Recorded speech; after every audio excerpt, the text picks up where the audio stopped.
unjitone kanshape ish soni chiteuri awise ine mbweni zewaka na mungu yambira kudandaura Bells on the board, yeah.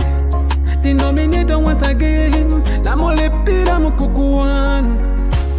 Kati navuka na umpachana. Kamtemesa mburiwa. Nganya zango za nduvire. Navuka na nchitowe.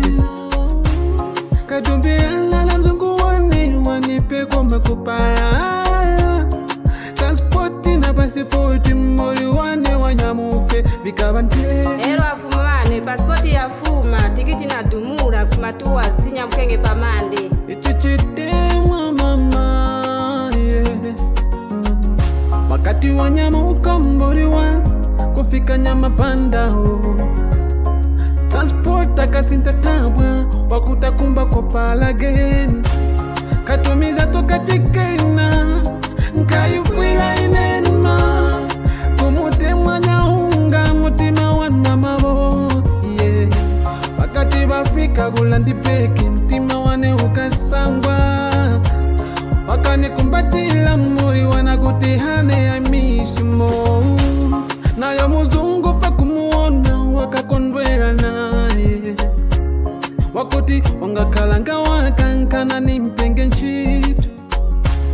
Mutima wane ukasangwa baka mulemba nyahungwa nchitu. Wakati wanyambako kuseweiza muri wane wakakondwela. Pachoko na pachoko kujitorela wakambako sinda wakuchitika.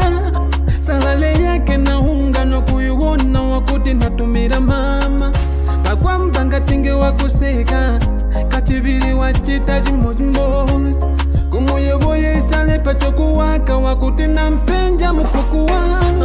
Na mulifida mkukuwa kana macheru na mpenja mkukuwa. Tengwa ya mara mulifida mkukuwa bakukangana na iwe necha ukunichaira we. Na mpenja mkukuwa kana macheru na mulifida mkukuwa. Tengwa ya mara mpenja mkukuwa bakukangana na iwe necha palani ntengwa imarenge pandika ningakara palani rana nirelenge vila mkukuwa bakunitengwa nisecha bakunitengwa nisecha